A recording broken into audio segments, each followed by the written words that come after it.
ఇక AP express news చూద్దాం. కోనసీమ జిల్లా రాజోలు ప్రభుత్వ డిగ్రీ కళాశాలలో ఘనంగా కిక్ బాక్సింగ్ పోటీలు నిర్వహించారు. 20 కళాశాలల నుంచి 55 మంది విద్యార్థులు పాల్గొన్నట్టుగా కాలేజ్ ప్రిన్సిపల్ సాయిబాబా తెలిపారు. గతంలో జరిగిన ఆల్ ఇండియా కిక్ బాక్సింగ్ పోటీల్లో తమ కళాశాల నుండి దినేష్ అనే విద్యార్థికి 3rd ప్లేస్ రావడం ఆనందంగా ఉందన్నారు. ఈ పోటీలను తమ కళాశాలలో నిర్వహించడం చాలా సంతోషంగా ఉందని పేర్కొన్నారు.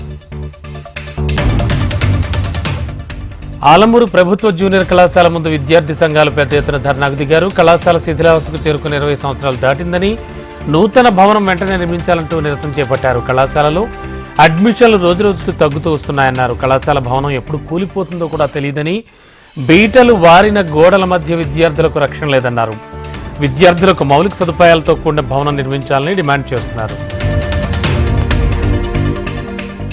కాణిపాకం పూతలపట్టు నియోజకవర్గం అభివృద్ధి ప్రణాళికపై కలెక్టర్ సమీక్ష సమావేశం నిర్వహించారు. కార్యక్రమంలో ఎమ్మెల్యే కలికిరి మురళీమోహన్ వ్యవసాయ రైతు లబ్ధిదారులకు సబ్సిడీ రుణాల కింద డ్రిప్ పరికరాలు అందజేశారు. వ్యవసాయ రైతులు అన్ని విధాలుగా అభివృద్ధి చెందే విధంగా చర్యలు తీసుకుంటుందని కలెక్టర్ అన్నారు. ఎన్టీఆర్ జిల్లా తిరువూరులో ఎమ్మెల్యే కొలికపూడి శ్రీనివాసరావు మద్యం షాపులను మూసివేయించారని, కిరాణా దుకాణాల సహా ఇతర షాపుల్లో తనిఖీలు చేసి బెల్ట్ షాపులను గుర్తించి వాటిని తొలగించాడు. 43 నియోజకవర్గ పరిధిలో ఉన్నటువంటి 130కి పైగా బెల్ట్ షాపులను తొలగించాలన్నారు.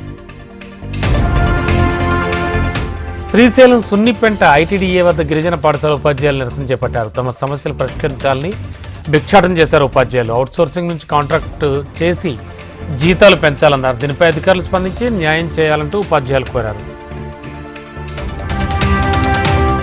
తిరుపతి జిల్లా నాయుడుపేట పూతలపట్టు రహదారుల ప్రమాదం జరిగింది. ఆర్టీసీ బస్సు బుల్డోజర్ను ఢీకొట్టడంతో 20 నుంచి 30 మంది గాయాలయ్యాయి. గాయపడ్డ వారిని పోలీసులు ఆసుపత్రికి తరలించారు.